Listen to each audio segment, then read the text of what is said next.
Mercedes.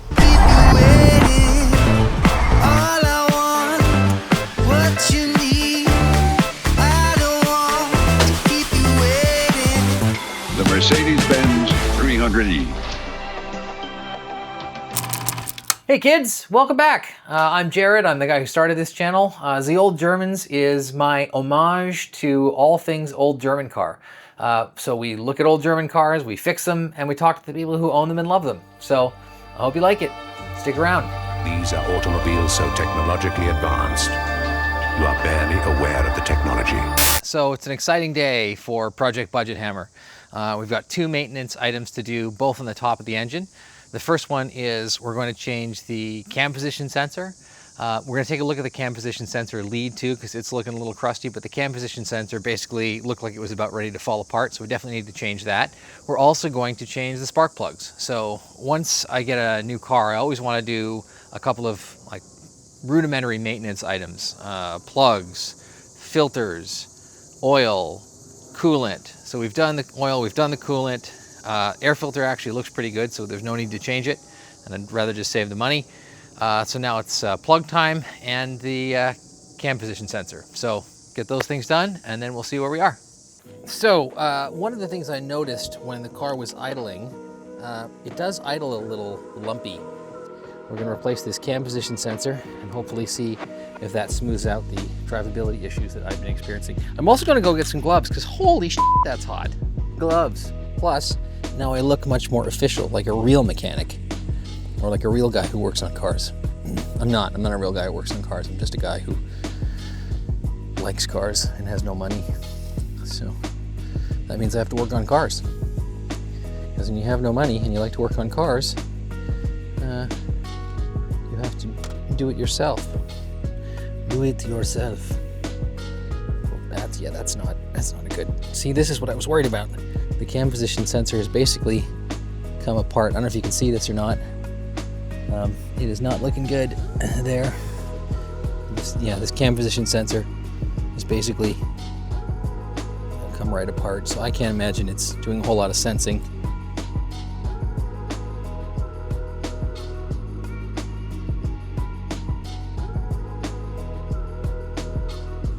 Relaying what it's supposed to be relaying. At least not consistently enough to give the car's ECU a reading. So I think that's probably, well, actually we'll know in a second, because as soon as we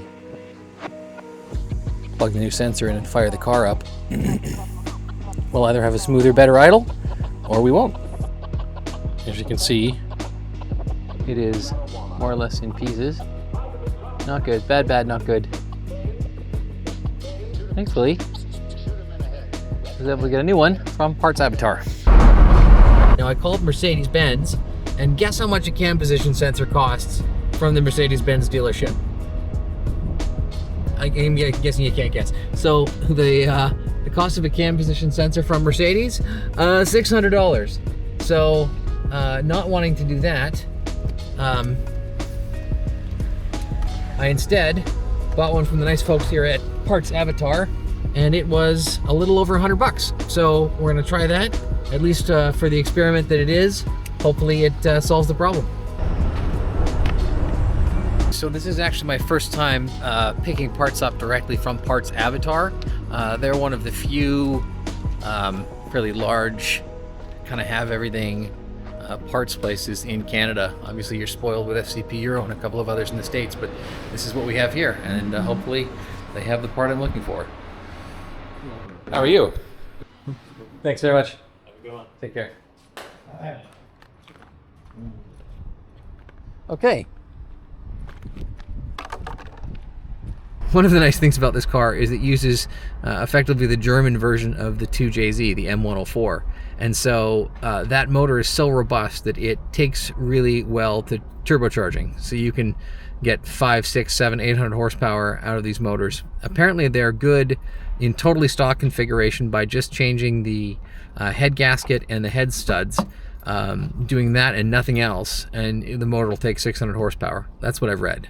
I haven't verified it, I haven't tested. I don't know if that requires standalone engine management. It might, but in the interim, I think I'm probably just gonna do a 5-speed manual swap or a 6-speed manual swap. change the wheels, and then see how I'm feeling about the whole thing. See how the car drives, see what it's like. I also think that the big hindrance to performance on this car is this. So the 4-speed transmission on this car.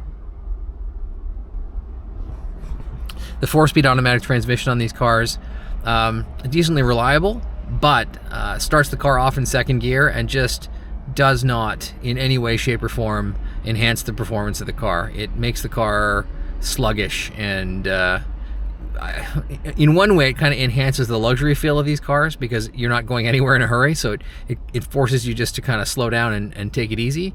But I also think that this car's potential is still untapped with that transmission. So yeah, we'll see how I'm feeling once the wheels and tires are on, and once all of the baseline stuff is looked after. So I know I still need to source and fix the power. Still need to source and fix the issue here. I did get this new switch. What you're looking at there is the new switch. I haven't put the buttons on yet because the switch itself is still not working. So I suspect we probably have a wiring short or a wiring failure somewhere in the connection between the door and the rest of the car. Why do I think that, you ask? Well, as of this morning, that bad boy stopped working as well. So this no longer actuates the power windows. So the fact that we have no power windows working and now no power seats, both of which require a constant connection to the door, maybe means we have a loose ground, or maybe the ground wire has failed in the door. I don't know. So we're going to take that apart hopefully soon, and maybe even today, and take a look. In the meantime, if I need to, I'll just put the car in the garage, and thankfully I have 3 other cars to drive. So I will plug that new sensor in.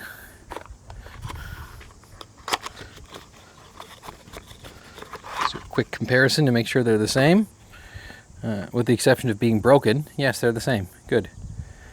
Yep, good, I think. I'm gonna say this is good. All right, in we go. There's really only one way for this to go in. Not that complicated. Got a nice new rubber seal on it. That's good. Maybe that will help with our oil leak on the front of the motor too. I think someone had once said that if your old German car isn't leaking oil, then there's probably no oil in it. And I don't know if that's entirely true, but sounds right to me. I'd love to say I'm a DIY or a shade tree mechanic because I really love it, but in actual fact, I'm just poor. I'm one of the poors. And when you're one of the poors, you don't want to spend your hard-earned bucks on things you don't have to. So, okay, I am much sweatier now, and that is screwed down. Is it? Oh, it's a bumblebee. So now we'll reconnect this fitting. Pop that on. Hey, buddy. Okay, moment of truth. Let's see if this, in fact, made a difference. Let's see if the sensor was supposed to...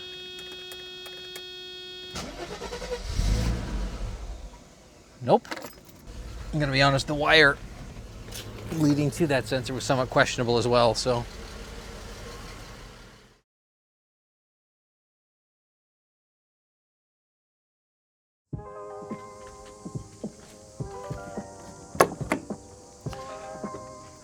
We'll go ahead and put the hood into the service position. I think this is one of my favorite things about old Mercedes-Benzes is that they have the service position for the hood. So you can get the hood way up and out of the way, which just makes it way nicer and less stressful. This car has been rust-proofed so thoroughly, really to within an inch of its life, that I just get grease on my hands whenever I do anything. I really should get some gloves.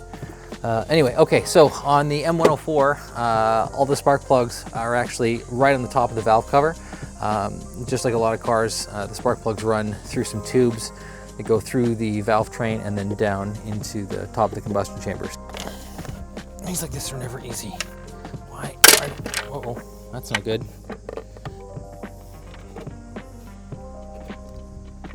Oh dear. Oh.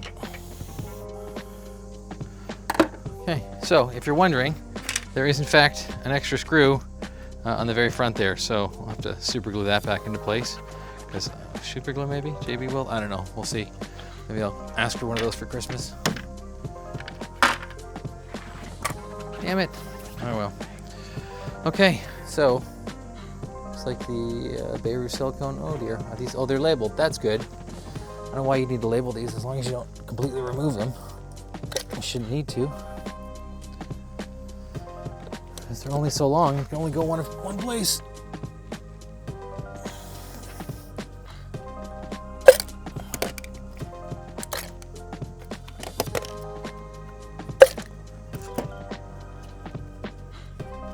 Now they say to disconnect the battery when you're working on any ignition related components, but I say that denies you the opportunity to die like a man, shocked by 15,000 volts. So why would we want to do that?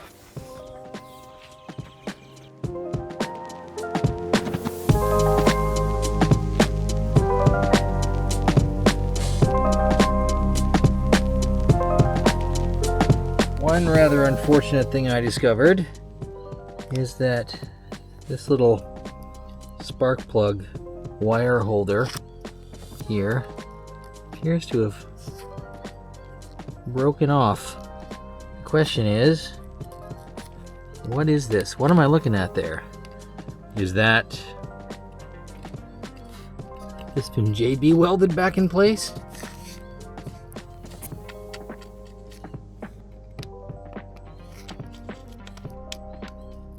Feels a little crusty.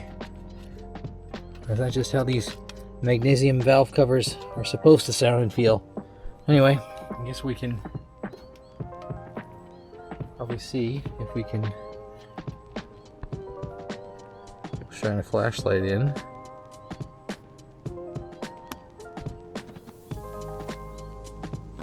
Oh, not seeing a flashlight poke through. So I guess we could always do a smoke test. I guess that's the next step, is we could try a smoke test to see if there's a vacuum leak there. Because if there's a vacuum leak, then that could actually explain rough idle. But I also think, again, this is the it's my big screwdriver. This is the questionable wire going to the DME. So this is a 91 300 CE. 92 to 95s apparently had a biodegradable, why you would do that I don't know, wiring harness that unfortunately does a really good job of biodegrading. It's supposed to be more environmentally friendly, but as it turns out, it also happens to not last very long. And so thankfully this car does not have that biodegradable engine wiring harness, but could be a little problematic still.